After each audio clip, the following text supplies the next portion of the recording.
Централен дневник на К1. Добро вечер. По кратките најави започнуваме веднаш. Останете со нас.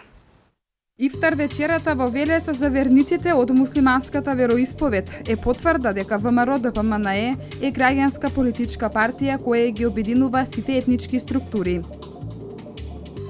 Велешката архитектура и во новото македонско село.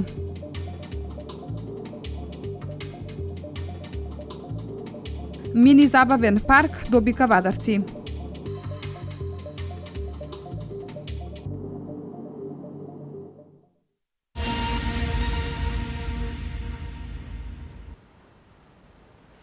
Вчера вечер во Велес во организација на градоначалникот и претениците беше организирана ифтар вечера за верниците од муслиманска вероисповед. На истата присуствуваше и премиерот Емил Димитриев. За верниците ова не е ништо ново. Тие велат дека ВМРО ДПМНЕ е граѓанска политичка партија која ги обединува сите етнички структури. Различностите во Македонија се наша предност и богатство кое што треба да ги негуваме. А ВМРО ДПМНЕ тоа го прави од давнина, уште од Крушевскиот манифест, кој е еден од најавтентичните граѓански акти кои нашата организација го има донесено од минатото, како и од политиката која што сега ја спроведуваме, рече премиерот Емил Димитриев на ифтар вечерата, која ја организира градоначалникот Шадиев и претениците Димовски Коџабашиев. Како верник, сакам да кажам дека јас немам апсолутно никаков проблем да живеам со вистински верници од различни вероисповеди. Мене ме загрижуваат оние луѓе кои што недоволно ја познаваат верата и кои што се предмет на разни структури кои што не мислат добро за иднината на Република Македонија. Така да силна поддршка давам на учење на верските доктрини, на учење на нормите на сите вери кои што екзистираат во Република Македонија, бидејќи сите вери проповедаат мир, соживот, соработка, помош еден на друг. Тоа е богатство на Република Македонија како мултиетничка држава и треба да го одржуваме. Благодарност за организирањето на ифтар вечерата упати велешкиот оџа Нијес Мустафовски. Пегамберот саллаллаху алейхи ве селем рекол вака во својот хадис: човекот верник има две радости. Едната радост е ифтарот, а другата радост е гледањето, видјавањето, средбата со неговиот творец Аллах Джелешан. Затоа, после упатувањето на благодарноста на семоќниот творец Аллах Джелешанову, му благодариме и на господинот градоначалник на поканата за овој настан, за овој ифтар. За присутните верници од муслиманската вероисповед, ова ифтар вечера не е изненадување.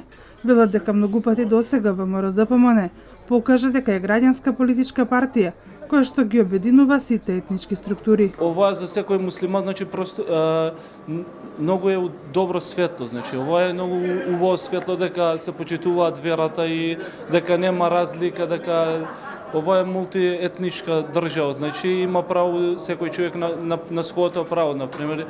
И за празникот ова е многу добро дојдене и многу му благодариме на премиерот на Република Македонија. Рамазанските пости започнаа на 6 овој месец, завршуваат на 4 јули. За наредниот ден да се слави Рамазан Бајрам, еден од најзначајните празници за верниците од муслиманска вероисповед, кој се празнува 3 дена.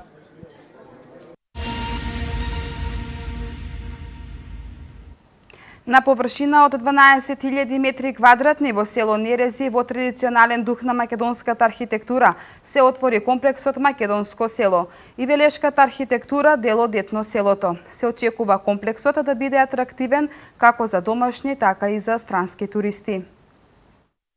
Отворен е комплексот Македонско село, новата туристичка македонска атракција.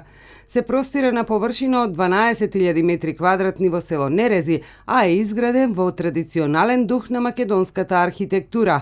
16 куќи нудат сместувачки капацитети од 100 гости. Се очекува комплексот да биде атрактивен како за домашни, така и за странски туристи. Има некои работи што може да ги одминат, но сигурно ова место нема да може да го одминат, бидејќи уникатно во Македонија и е нешто каде што многу може да се научи за историјата, традицијата, архитектурата на Македонија.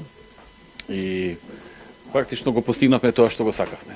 Долго се работеше на овој проект, имаше и одредени пречки, застои, тоа е така, често пати, но на крајот се успешно се заврши. Куќите се изградени според ликот од различни географски подрачја на земјава, и тоа Битола, Велес, Галичник и други. Освен сместувачки капацитети, комплексот има и ресторански капацитети, сувенирница, простории за одвивање повеќе занаети, етнолошки музеј, винарија и слично.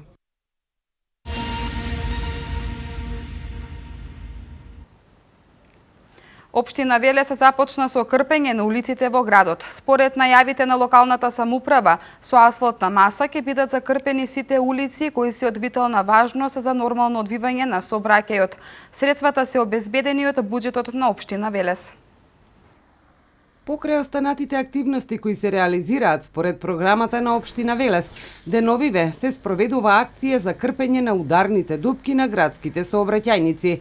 Според најавите на локалната самоуправа, со асфалтна маса ќе бидат закрпени сите улици кои се од витална важност за нормално одвивање на сообраќајот. Предвидено е да бидат санирани и поголеми оштетувања на улиците. По завршувањето на крпењето на улиците, предвидено е и одбележување на хоризонталната сигнализација. За реализација на градежните активности обезбедени се средства од буџетот на општина Велес.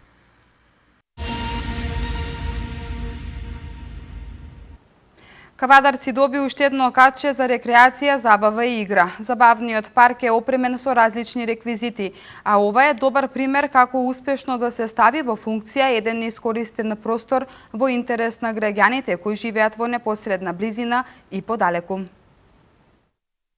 Со цел на најмладите жители од општина Кавадарци да им се обезбедат пријатни услови за дружење, забава и игра, се реализираше проектот за изградба на забавен парк. Кавадарчани добија уште едно катче повеќе за рекреација, како за најмладите, така и за нивните родители, баби и дедовци.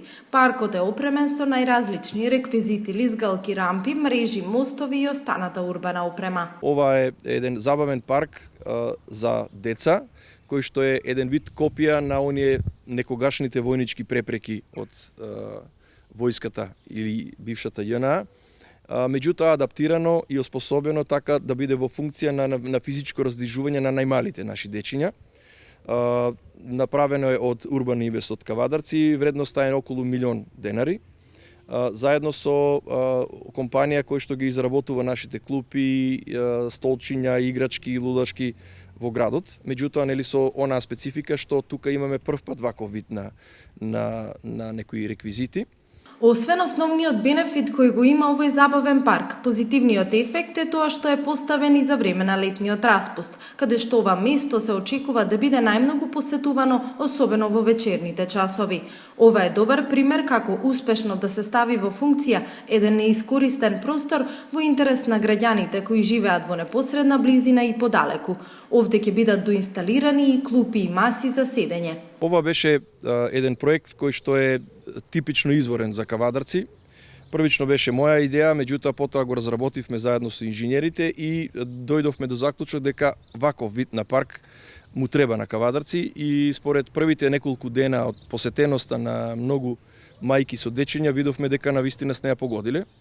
И сега, нели, ова како прва идеја и како прв ваков парк сакаме да го мултиплицираме во останатите делови од Кавадарци. Нели, прво сакавме да видиме како ќе биде примен и навистина реакциите од граѓаните, од моите соседи, па и од подалечни места кои што гравитираат во урбаната заедница Љубаш е крајно позитивен. Општина Кавадарци непречено се залага за подобрување на условите на своите сограѓани, особено за најмладите. За оваа намена беа издвоени 1.100.000 динари.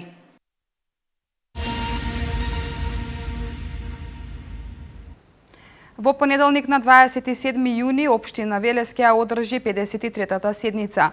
На дневен ред се наоѓаат 24 точки каде ќе се поставуваат пратенички прашања, на кои одговор ќе се добие од градоначалникот и службите во општината. 24 точки се наоѓаат на дневниот ред на 53-та седница на Советот на општина Велес. Седницата ќе се одржи на 27 во понеделник со почеток во 14 часот. Советниците ќе поставуваат пратенички прашања на кои одговори ќе добијат од градоначалникот и службите во општината. Ќе се разговара и за состојбата со водоснабдувањето и безбедноста на водата за пиење, како и квалитетот на воздухот и неговото влијание врз здравјето на луѓето во општина Велес. На седницата ќе се изнеси и елаборатот за проценета штета од природна непогода, мраз, слана, сињак, што ги зафати дел од земјоделските култури на територијата на општина Велес во периодот од крајот на април 2016 и почетокот на мај 2016 година. Ќе биде представен и извештајот за работата на јавното комунално предпријатие Дервен Велес за период од 1 до 3 месец оваа година, како и извештајот за работата со финансиски резултати на Парк Спорт за периодот од 1.1.2016 до 31.3.2016 година.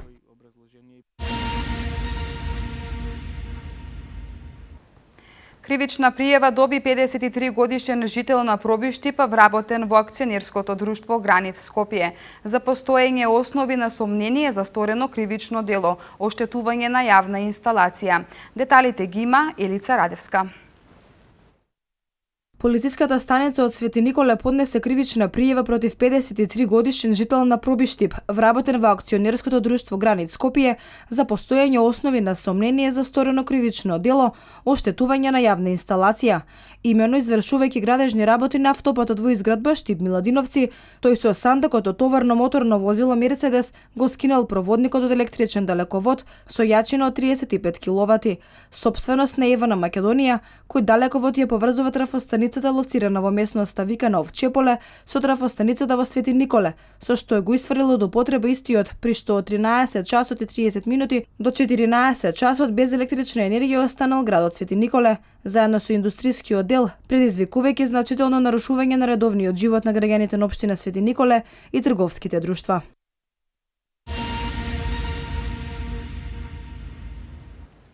Во Свети Николе се отвори ново тениско игралиште Тодор Александров. Новиот терен содржи 2 тениски игралишта со комплетна инфраструктура, а е реализиран преку Агенцијата за млади и спорт со финансиска поддршка од владата на Република Македонија.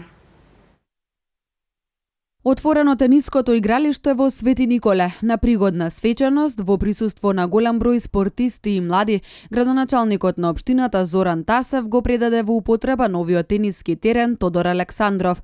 Новиот терен содржи 2 тениски игралишта со комплетна инфраструктура, а е реализиран преку Агенцијата за млади и спорт со финансиска поддршка од владата на Република Македонија. Со него ќе стопанисува јавното комунално предпријатие Комуналец од Свети Николе. Градоначалникот Зоран Тасев и председателот на Советот Илија Стоилев велат дека изградбата на тениското игралиште значително ќе придонесе за омасовување на овој спорт.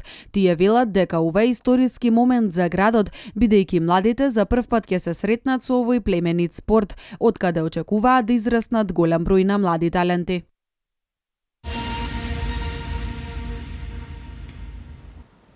Викендов во Кавадарци на излетничкото место Моклиште во Ваташ, а кај споменикот на 12 ваташки другари, ќе се одржи првиот мотособир во организација на мотоклубот Тиквеш Рајдерс од Кавадарци. Викендов Кавадарци ќе живее адреналински во духот на 2 тркала. Љубителите на мотоспортот и мотокултурата имаат можност да присуствуваат на првиот мотособир кој е во организација на клубот Тиквеш Рајдерс од Кавадарци.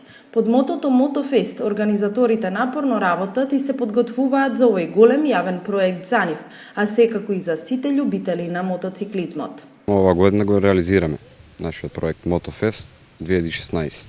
Се организира на 12 другари на излетничкото место во Кавадарци, че има 3 рок бенда. Низ градот че има мотодефиле во сабота во 18 часот. Почекуваме околу 600 до 700 мотори и 1200 луѓе. На настанот ќе има различни активности, почнувајќи од утре, кога ќе започне доаѓањето на гости од целата држава и соседните земји, и нивно сместување се до вечерните часови, кога ќе има логорски ритуали и акустична забава. Во сабота мотоциклистите ќе го посетат манастирот Свети Никола Моклишки, градскиот парк, спомен костурницата, музејот на вкусови, црквата Света Петка, а ќе има и дефиле низ градот кој ќе започне од 17 часот од градскиот плоштад. На мотособор ќе има мотоигри, се доделуваат награди за првите места, влечење на јаже, скокање во бреча, најгласен моторцикл, ефтино пиво и повелите дојдете ситна добра забава. Мотособирот ќе се одржи на излетничкото место Моклиште во Ваташа, кај споменикот на 12 ваташки другари.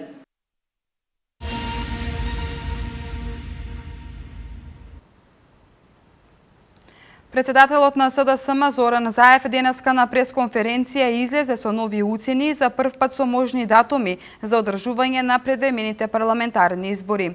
Сојузот на стопански комори на Македонија потпиша меморандум за соработка со Словачко-чешката стопанска комора. Вести од земјава. Пратениците на СДСМ и коалицијските пратеници нема да учествуваат во работата на собранието додека Уставниот суд не се изјасни за законитоста на специјалното јавно обвинителство, изјави лидерот на Социјалдемократскиот сојуз на Македонија на денешната пресконференција. Додека не се изјасни Уставниот суд за уставноста на законот за специјално јавно обвинителство, пратениците од Социјалдемократскиот сојуз на Македонија и коалицијските пратеници нема да учествуваат во работата на собранието. За излез од политичката криза за првпат од партиската говорница, Заев соопшти два можни датуми за одржување на предвремените парламентарни избори. 26 септември и 40 дена подоцна, 6 ноември 2016 година. Пласирањето на датуми за можни предвремени избори го отвара прашањето за сериозноста на Заев, ако се има во предвид дека тој беше против одржување на изборите, за кој лично стави подпис на Пржинскиот договор, закажани за 24 април, а потоа и одложени за 5 јуни.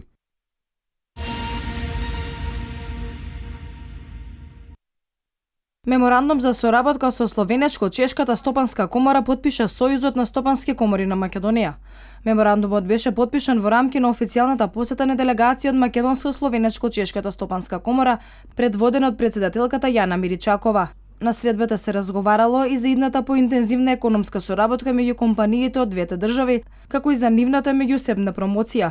Во фокусот на разговорите биле можностите за развој на взаемните бизниси на Словачка и Чешка со Македонија, промоција на Балканскиот регион и туристичките можности што ги нуди, како и учество на меѓународни саеми и настани. На средбата е разговарано и за потенцијалните инвестиции на Чешка и Словачка во Македонија, како и за соработката на трите држави во повеќе сектори како што се прехранбениот и преработувачкиот сектор, IT секторот, градежниот сектор, туризам и трансферот на технологии.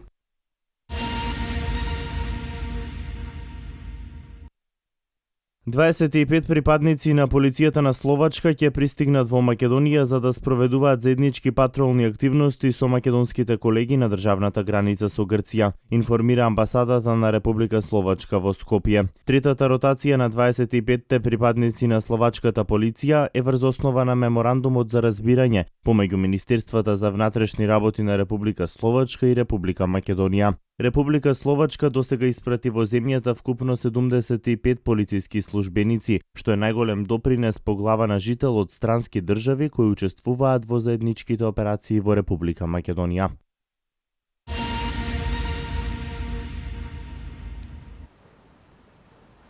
Грција годишно губи 12 милиарди евра поради неплаќање даноци. Британците гласат дали Велика Британија и натаму треба да остане членка на Европската Унија или пак земјата треба да ја напушти Унијата. Турскиот председател изјави дека Турција може да организира референдум по прашањето дали да го продолжи преговарачкиот процес за членство во Европската Унија. Вести од светот. Грција е во загуба околу 12 милиарди евра годишно поради неплаќање на даноци, а во исто време на годишно ниво таа троши 28 милиарди евра за пензии, 15 милиарди евра за плати во државниот сектор и 12 милиарди евра годишно за отплата на долговите на државата, покажа истражувањето на организацијата Диане Озис. Според објавите на весникот Импресија, Дијане Озис како истражувачка организација си поставила за цел да го разгледа проблемот со неплаќањето на даноците во Грција и да предложи решенија, бидејќи според неа од 1975 година во земјата се донесени 240 закони за даноци и не е решен проблемот со даночните затајувања. Проценките на грчките експерти за решение на проблемот со неплаќањето на даноци во земјата треба да биде намалена даночната стапка, да се зголеми даночната контрола и борбата со корупцијата, да се воведе употреба на виртуелни пари или електронско плаќање и да се работи на создавање на нови структури и формирање на даночна свест.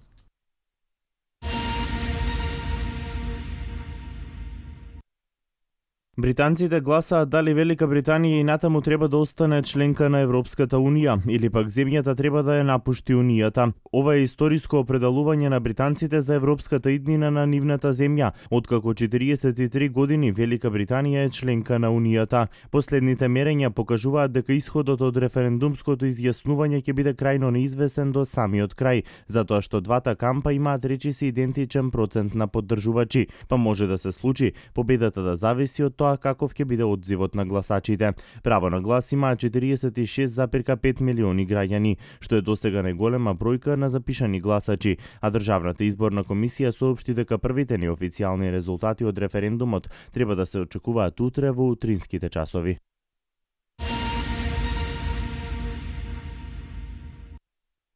Турскиот председател Реджеп Тајип Ердоган изјави дека Турција може да организира референдум по прашањето дали да го продолжи преговарачкиот процес за членство во Европската Унија. Според него Турција е дискриминирана од Европската Унија, односно Унијата не сака да ја прими земјата бидејќи е со муслиманско мнозинство. Во случај Унијата да отстапи од темата за тероризмот, народот ќе биде запрашан дали треба да продолжат преговорите за влез во Унијата или не, истакна Ердоган. Турскиот председател исто така напомена дека лидерите на Европската Унија треба да размислат и да се запрашаат што би направиле доколку Турција одлучи да ги отвори границите и да ги пушти бегалците да тргнат кон Европа.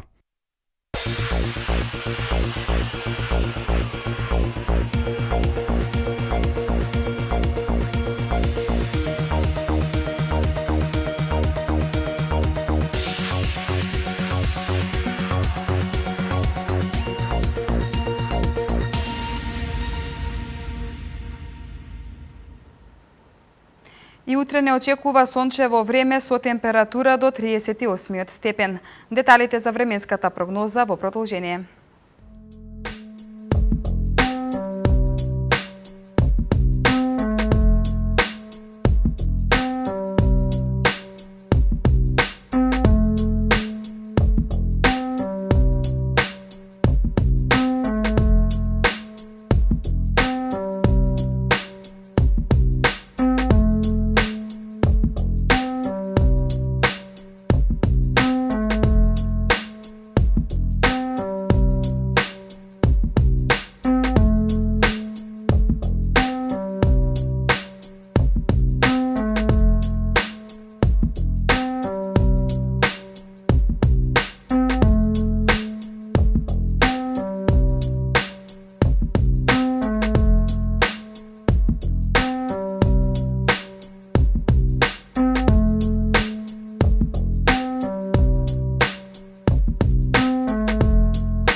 Тука е крајот на дневникот. Имете пријатна вечер. Пријатно.